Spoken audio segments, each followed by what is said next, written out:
Moshe Rabbeinu led the Jewish people through the desert for 40 years. So they came to Eretz Yisrael, and he said to them at the end, now you got to the point you can begin to know what it's all about. So the sages concluded that it takes 40 years for a good student to begin to understand his teacher. And the Alter Rebbe is a very, very good teacher.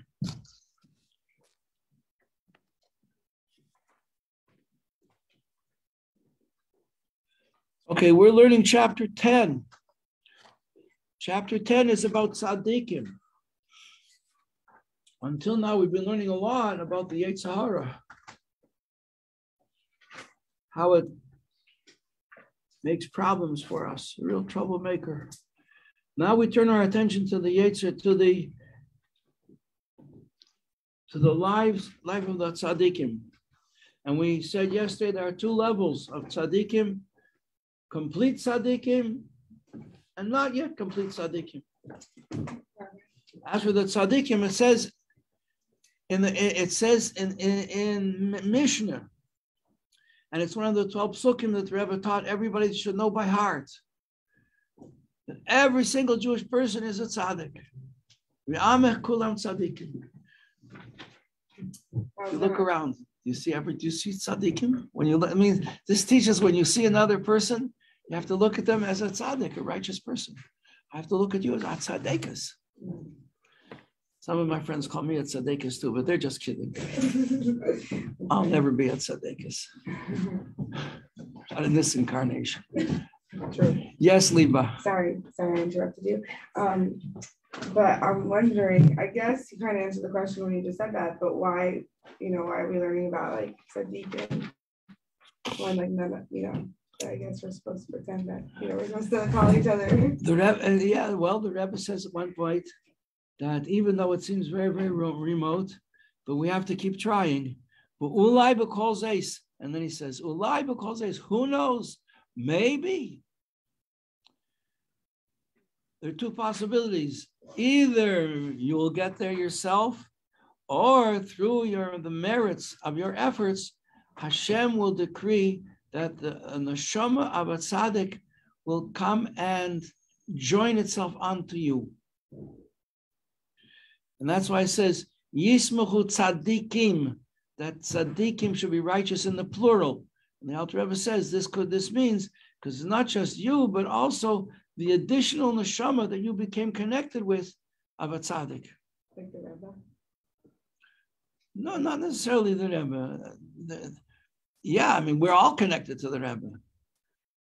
Anybody here is only here because of the Rebbe.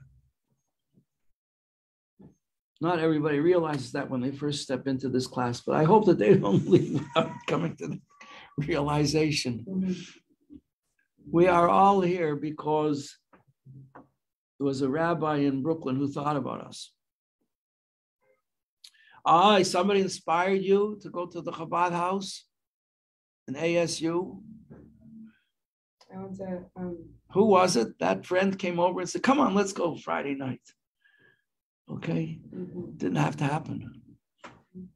But then everything else did happen.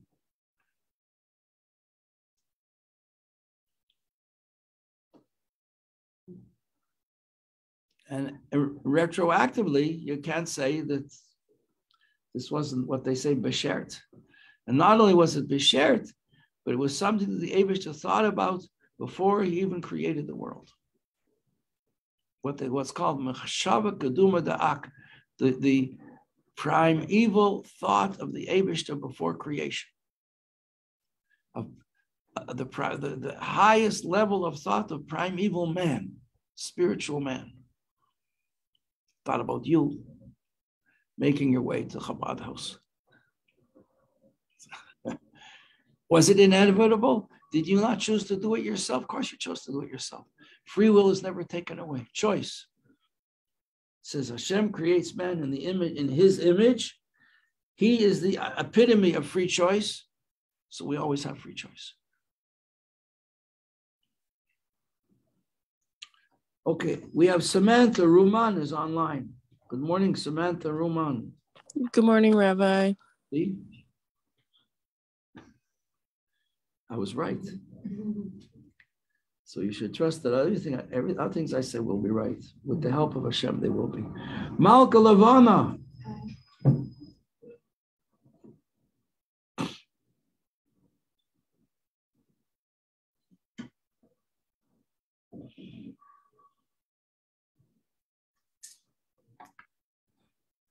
Okay, so there are two levels of tzaddikim.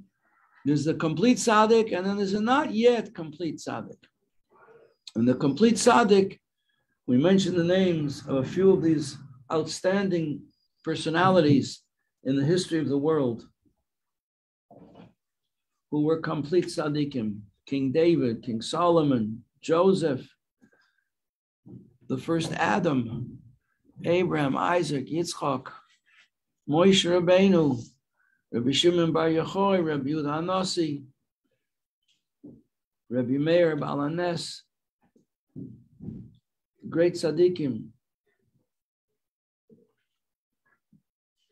the Baal Shem Tov, the Or HaChaim HaKodesh, the Arizal, a handful in the history of the whole history of the world. It's a handful. And the whole world stands on the shoulders of these giants.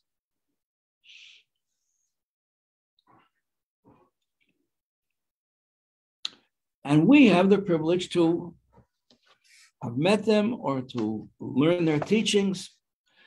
Somebody asked the previous Rebbe, how can I have a connection with you? I never met you. You never met me. He said, if you want to be connected to me, learn my sichos, learn what I taught, learn my maimorim, and hang around with Hasidim.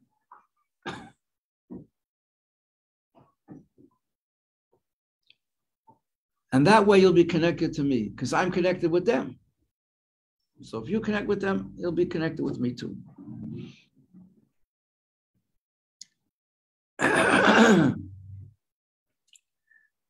And the Rebbe knows everything. I just read a story this morning. Today is the yahrzeit of a famous tzaddik, one of the students of the Maggid of Mezerich, a colleague of the Alter Rebbe, called Reb Elimelech of Lezhensk.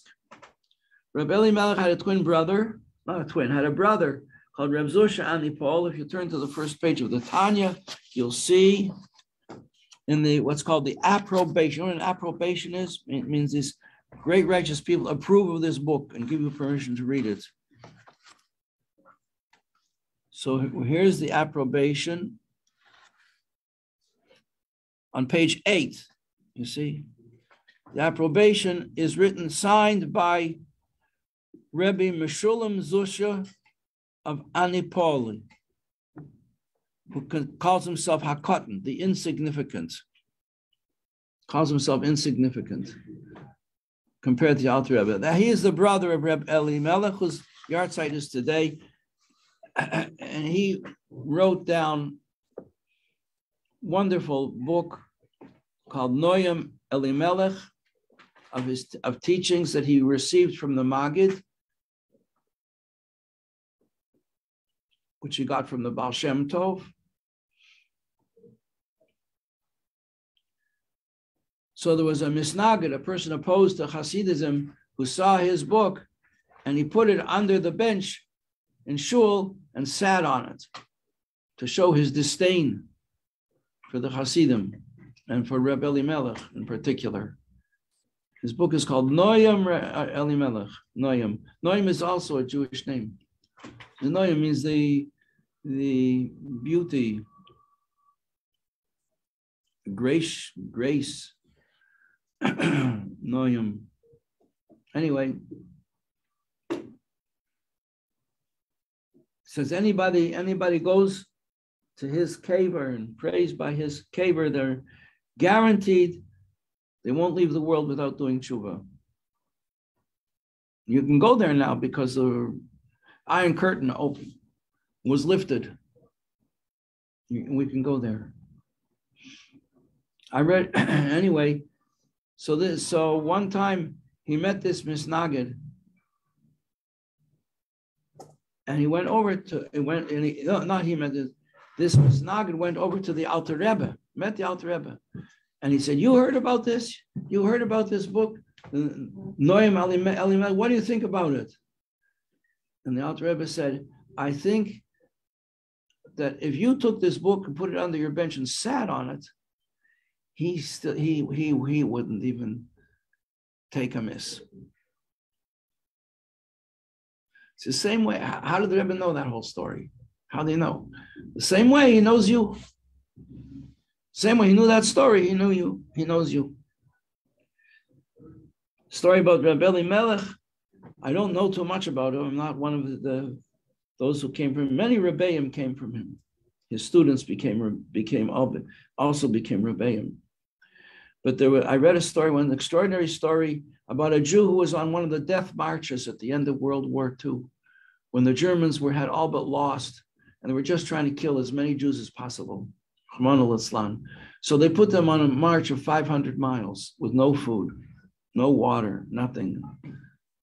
Most of them didn't arrive. And there was one person on this on this march who passed by Lezhensk. He knew the city. He knew Lezhensk. When they passed by, he slipped out of the line.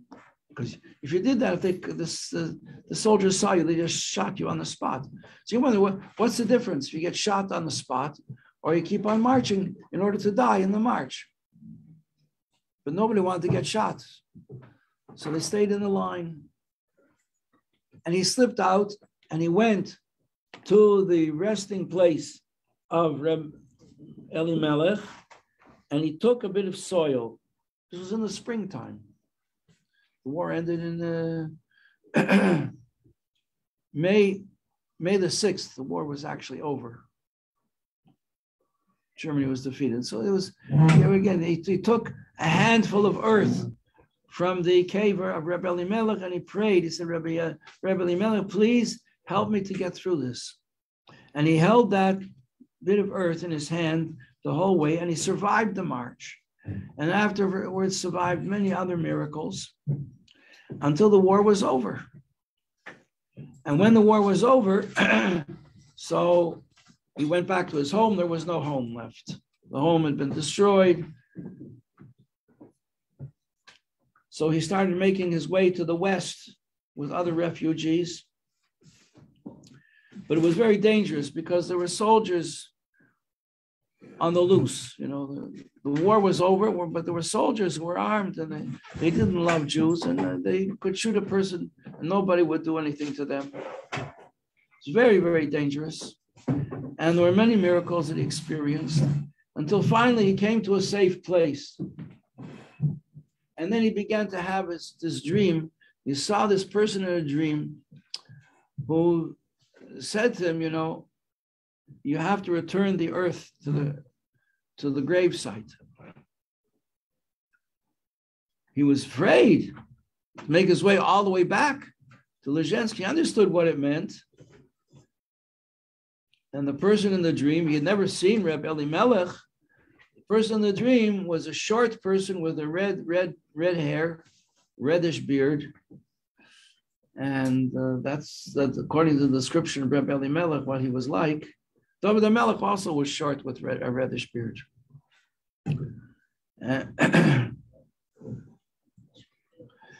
He didn't pay attention to the dream, but it came back a second time, a third time. And then he said, he figured he really didn't have any choice. And he made his way all the way back and returned the earth to the cave or to the grave site of Reb Elimelech of Lezhensk, and the dream stopped.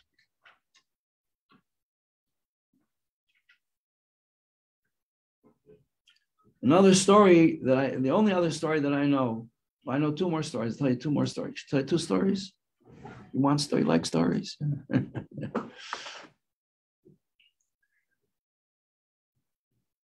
There was a person, I forget who it was, the tzaddik of this story. Somebody came to this tzaddik and said, please pray for my father, he should die.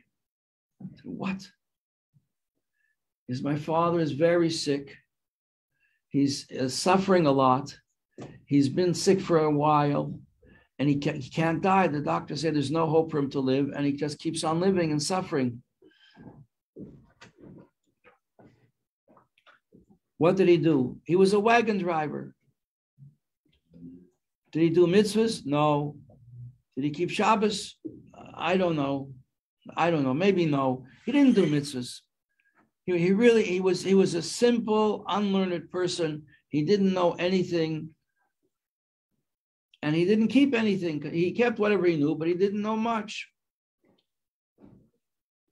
So he told me about his life. What did he ever do? And turns out, I said, so let me go to him.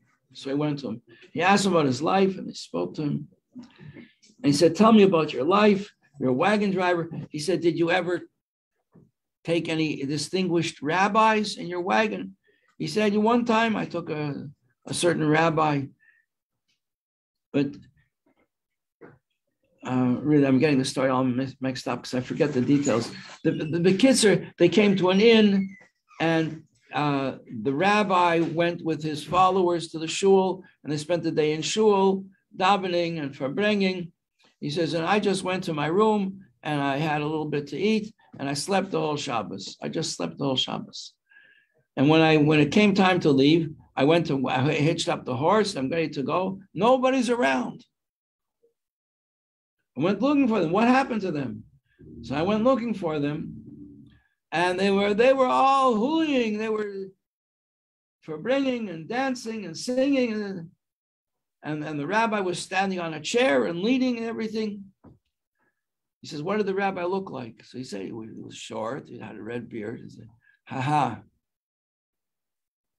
So you understood this was Rebbe Elimelech of Lezhinsk. And the reason he couldn't die is because the tradition is anybody who saw Rebbe Elimelech in their lifetime cannot leave the world without doing tshuva. So this man had to do tshuva. So he began to instruct him about how Hashem created the world, and then how he created the world, that it should be a place, a holy, godly place, and how the people forgot about Hashem, and how there came on the scene Abraham, and he discovered and began teaching people about the unity of God. There's only one God, and he is the creator of life, of everything in the world. And he made a covenant with Abraham, that they would always be together, that he would always take care of him, and that Abraham, for his part, would always believe in him as the creator, and how he passed this down to Yitzchak and to Yaakov, and it went to the generations that Yaakov's children went down to Egypt and were slaves, and Hashem took us out from there with great miracles. He split for us the sea, and he gave us the Torah with mitzvahs in it, and he outlined for him generally the mitzvahs that people have to do, and this is what makes up a Jewish life. And the person became more and more calm, and he taught him what it means to be a Jew, and that even if we don't keep mitzvahs our whole life, we still believe in Hashem, and we can commit ourselves to belief in Hashem at any point, at any time, and that's called doing tshuva, and the person's side is like that. Third story about Rebbe Elimelech of Lezhinsk. You get the point of the story, right? You understand the story? So I guess the conclusion for that story is you don't have to go to the cave of Rebbe Elimelech, and you don't have to have seen him to do tshuva. Even hearing a story about him is enough that we won't leave the world without doing tshuva. What does it mean to do tshuva? We'll learn in the Tanya what it means to do tshuva. It means to be good boys and good girls, and not to make any mistakes anymore. Of course, we have to study to know what we're supposed to do, and to do things with all our heart, like it says in the Shema, you shall love the Lord your God with all your heart, and all your soul, and all your might. And these words which I command you this day should be upon your heart. And you should teach them diligently to your children.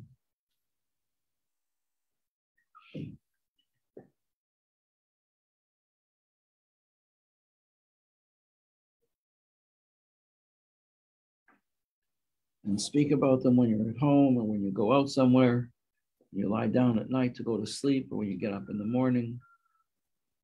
Tie them for a sign over your heart, on your arm, and for tefillin between your eyes, and write them on the doorposts of your house, on your gates.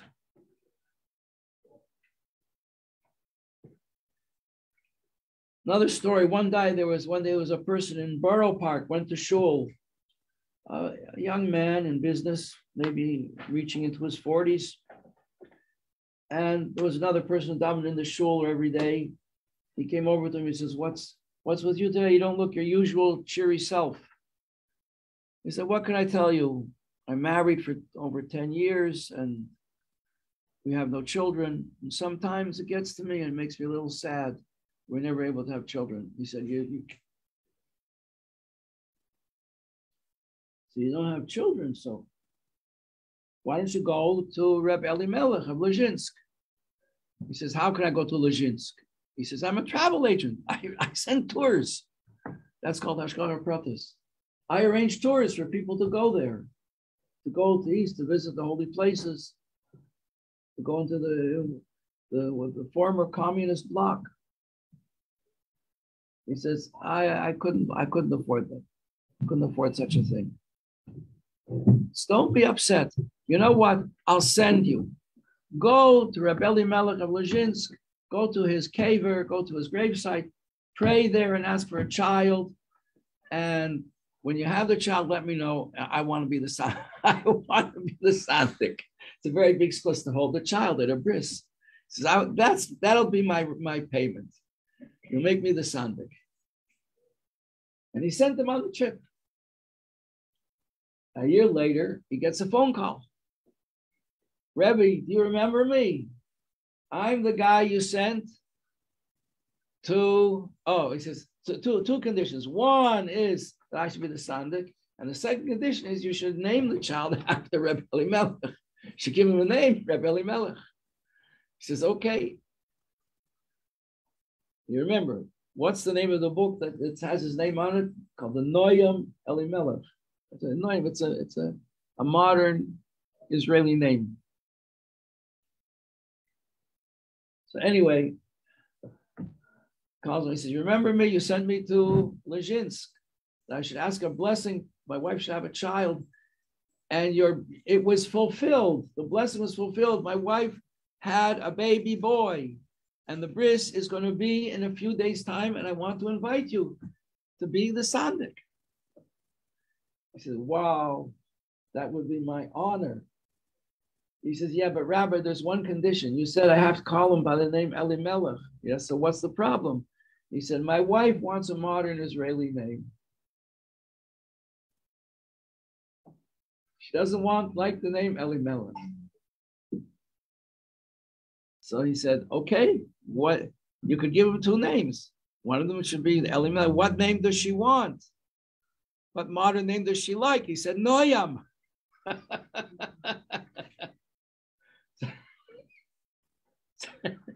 So they call the child Noyam Elimelech. You see what we're dealing with, girls? This is not stories about other people. This is our story. We are dealing with big tzaddikim. They are our righteous leaders. And a leader is a guide. And he protects his troops. I mean, he brought you here, didn't he? Malka? Hi. Okay. Sharonel is here, and Hannah is here, and Leah is here. Good morning, Leah.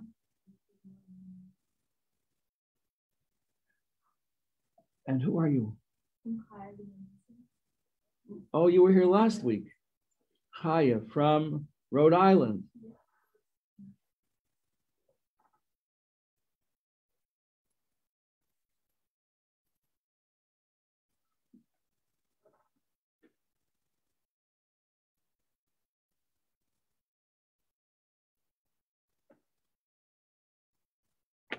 Okay, we're on chapter 10. So we're speaking about the Yetzer Hara and how many thousands and thousands of levels there could be of a person who is has a strong Yetzer Hara, or a person who is struggling with his Yetzer Hara and never lets the Yetzer Hara get the better of him, but still the Yetzer Hara is always alive and struggling with him. And then this level we're talking about now is a person who has conquered his Yetzer Hara, but there's some very, very small vestige of the Yetzer Hara, wickedness left in his heart. You know, like there's a concept in kashrus. If you have a kosher, now, let me see where I remember your name.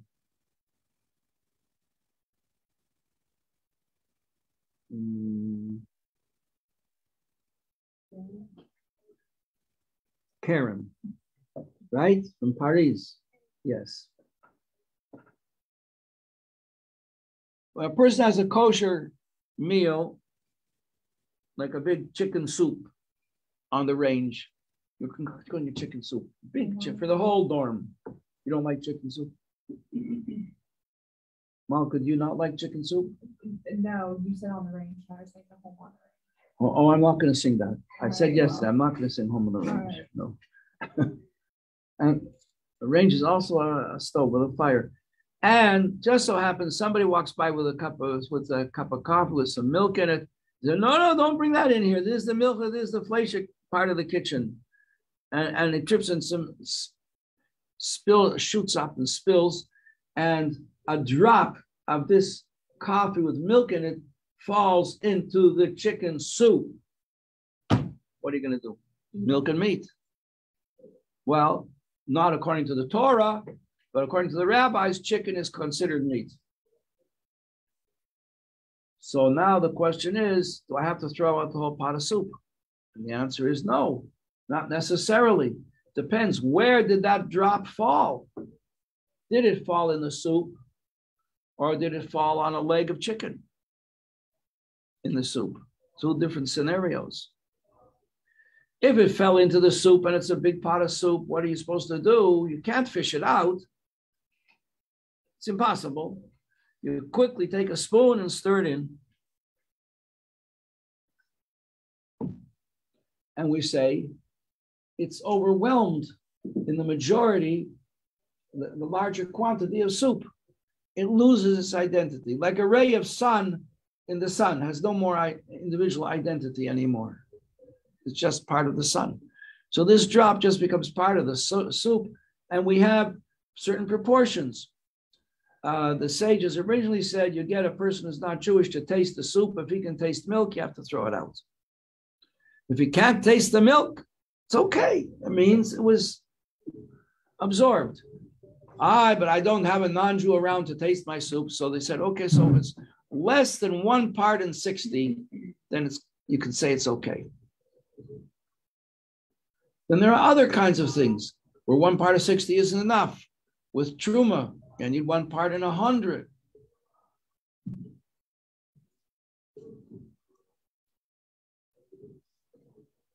Other things you need 1 part in 1,000, has to be less than 1,000th, or even 1/10,000th, in order to lose its identity. Or if something's an active ingredient in the making of something, like some enzyme that makes the flour with water turn into dough that will rise. So the enzyme is an active ingredient. If you have an active ingredient there, then nothing's going to eliminate it, because it's constantly acting. Because we have the idea that a thing can become, that's called bottle. It loses its identity, bottle. So that's the term we've used, referring to a person's attitude towards the relationship with God. He should be bottled before his creator. So in this degree, concept of being bottled in kashrus, It applies spiritually as well. That we have a person, he's a tzaddik, his Yetzer Hara doesn't cause him to do anything wrong, but there's some vestige of it left, like this little drop, this tiny drop of milk in the huge pot of soup. It's a little bit left. And maybe it's bottled in 60, maybe it's bottled in 100, maybe it's bottled in 1,000, maybe it's bottled in 10,000, but it's still there. So you can't say he's a complete Saddik. There's still a little bit of Yetzer Hara left in him. Doesn't do anything. It's out of commission. It's overwhelmed. It has no say in the matter. It can't even open with a voice, nothing. But it's there. So that's what it means. A tzaddik who is not a complete tzaddik yet. He's a tzaddik, but he's not a complete tzaddik. And the difference between him and a complete tzaddik, even though we're all being at such a high level, is the difference between me and the cat.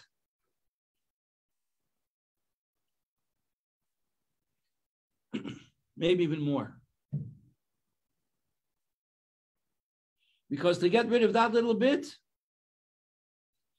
it's not something that anybody can just do like that. It's a divine gift. It's a gift from Hashem that He bestows on certain neshamas.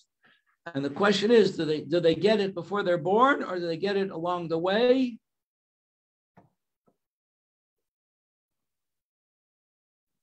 What about all the people who were executed in the Holocaust, in the war because they were Jewish? You're going to say they're not tzaddikim? They're great tzaddikim. They gave their life because they're Jewish, because they believe in God, because they're part of His nation, His chosen nation. There's no mitzvah. Any mitzvah you can do will not even come to the toenails of one of these people, because whatever mitzvah you did, you didn't do it so completely as to the extent of giving your life because you're a Jew. That's why a person who is murdered because he's a Jew is called a kadosh, meaning one of the holy ones, the holy ones. Rabbi Akiva, the great Rabbi Akiva, said his whole life he yearned to be able to fulfill this mitzvah, to love the Lord your God with all your heart, with all your soul, with all your might, meaning to give up your life because you're a Jew. And when the Romans tortured him to death, he was so happy that at last he could fulfill this mitzvah. That's a kadosh. And the Rebbe said,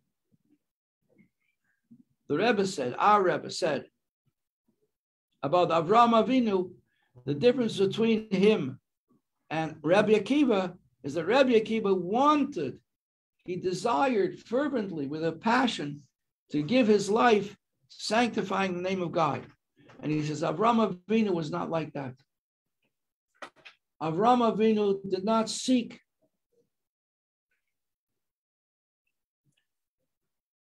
self-sacrifice.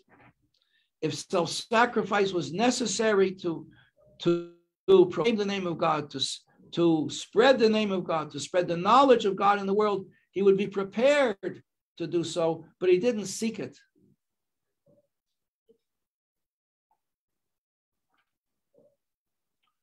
And the Rebbe was saying there's a much higher level. There's a much deeper level of serving. He's only concerned with serving Hashem, not with what he will be. Not that he will be a Kadosh. But anyway, this is an introduction to try and understand the difference between a complete Saddik, like Avraham Avinu, and an incomplete Saddik, a person who still has some vestige, or even just a hint of a stain left by the Yetzer Hara, which is totally bottled in his life. The complete tzaddik doesn't have that at all. Okay, so this is what it says. When a person arouses his godly soul to prevail over the animal soul, page 151, And he wages war, and there's a real war. Don't think it's not, you may have thought you're going to learn Hasidus, and now your life is going to be easier, and it's going to be more inspired, and it's going to be more holy. It's not. I'm sorry to let you know, your life just became a lot more difficult, a lot more demanding, and a lot more truthful. Because when the truth is told, then you have to realize that there's a war going on, and the war is in your heart. And it cannot be fudged over. You can't, the previous Rebbe used to say, if the Yetzirah, well, we'll add to this. Let's say the Yetzirah is compared to darkness. So the previous Rebbe used to say, you can't sweep darkness under the carpet, like the dust. You can't sweep it under the carpet, pretend it's not there. So when a person wages war against the animal soul, that the animal soul should not influence the way you behave. It shouldn't influence the way you speak. It shouldn't influence the way you think, the way you look at somebody else, the way you move, the way you respond to your whole experience in life, to the extent that he banishes the evil from the left side of his heart totally and completely. And he brings a pasuk, we saw this yesterday, he brings a verse from the Torah, that you shall banish evil from your midst, meaning idol worship. And Hasidus takes us to mean you banish the Yetzirah from the left side of your heart. The middle of page 151 now. Ve'ein hara nefach l'teiv mamash. Now here comes the crux. That when a person banishes the Yetzirah from his heart, that's chasing it away. That's only half the story. The other half of the story is to make any negative thing within you a positive thing. To make it a virtue. To make it a source of goodness. Well, that's not so easy. That's what it says here. To convert the Yetzirah into a Yetzer Tov. And if that didn't happen, then you're not a complete Saddik. You could be a Saddik. The Mishnah tells us, and the Mishnah is very holy, and the Mishnah is from Hashem at Mount Sinai, and the Mishnah says, your Jewish people are all righteous, but not that righteous. Not completely righteous. The completely righteous we learned in chapter 1 are very few. Just they are the foundation of the generation. Sadik Yesod Olam. So therefore he's called Nikrat Sadik Sheina Gomor, a Sadik who is not complete. And that's what we're going to learn about in this chapter. But to learn about what it means, a Sadik who is not complete, we have to understand what is a Sadik who is complete. So we'll go on. But Sadik, he's not complete. He has two names. Tzaddik who's not complete, and a tzaddik who still has wickedness, evil in his heart. The Hainu, and he explains, bottom of page 151, second from the bottom, Hebrew lines, Sheyesh Bei Adayin Ma'at Mizer Ra B'chol HaSmoli. In the left side of his heart, there's still a tiny, incy, wincy, teensy vestige of evil. Ella Shekafuf. But it's subdued. It's like it's in chains. Like we said yesterday, the story of the king of the demons was in chains. Shlomo Melech devised a way to actually trap him because he needed him. And he manufactured chains with the name of God, the ineffable name of God engraved on these chains, and sent his foremost warrior, Benayahu ben Yehoyada, and he devised the most clever way to get the Ashmedai drunk. And when he fell asleep, he put his chains on him, and he could not function. And why did Shlomo HaMelech need him? Because he knew the secret of where was the Shamir. You've heard of Shamir, who was one of the prime ministers of Israel, Mr. Shamir. The shamir was a little tiny, like a worm, that was created in the twilight zone of the 6 days of creation. Friday evening, just before Shabbos. I kid you not. This is a Mishnah in the Ethics of the Fathers. That's when it was created. This shamir had a unique ability to split stone. You could draw a line on a stone and it would split the stone. How did Shlomo know about this? Because it's part of the Torah. It says in the Torah, that's when Hashem created it. But where was it? How do you get it? For that, he needed the Ashmadai to reveal to him the secret where the shamir can be found. Why did he need it? Because he needed it for the stones of the Beis HaMikdash. Because you're not allowed to cut the stones of the Beis HaMikdash with a metal instrument. So how are you going to make these big, huge blocks of the Koisel Ma'aravi and not use a metal instrument? You're not allowed to make any stone on the Mizbeach, the altarpiece, with a metal instrument. When they whitewash, they would whitewash it twice a year, and they had to whitewash it with cloths. They couldn't whitewash with a trowel. The trowel's made of metal, and if a metal touched one single stone of the altar, in the base, what's an altar for? An altar is a huge structure in which is a fire, and you burn offerings on it. And those stones had to be made either lifted from deep in the earth where nothing had ever been there. They weren't touched by any shovels or stones or metal instruments, or from virgin stones from the sea. But they had to be shaped. How could you shape them? You needed the shamir. You would draw a line on, and also the stones on the breastplate. Well, I don't know. I shouldn't say that.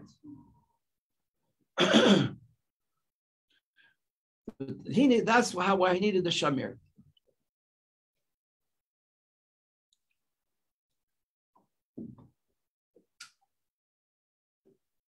How did we get there? We're talking about an incomplete Saddik. Saddik is not yet complete. Well, we'll continue here. He transforms, the tzaddik who is a complete tzaddik transforms the evil into good. Oh, because we're talking about the tzaddik who is not yet a complete tzaddik. He has overcome the Yetzer Hara, but it's like in chains. Like the Ashmadai was in chains, couldn't do anything. So the Yetzer Hara is like totally subdued by the divine name in the Yetzer Tov, in the godly soul. The godly soul has the power of God. It is part of God. The godly soul is part of God and can subdue and completely overcome and the Yetzer Hara and put it out of action. But until it's converted to be good, it's still the Yetzer Hara that's been subdued. And the complete Saddik doesn't have a Yetzer Hara at all. Thank you very much. See you tomorrow. Praise Hashem.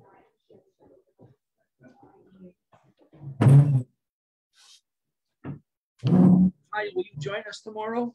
Yeah, I'm coming twice a week.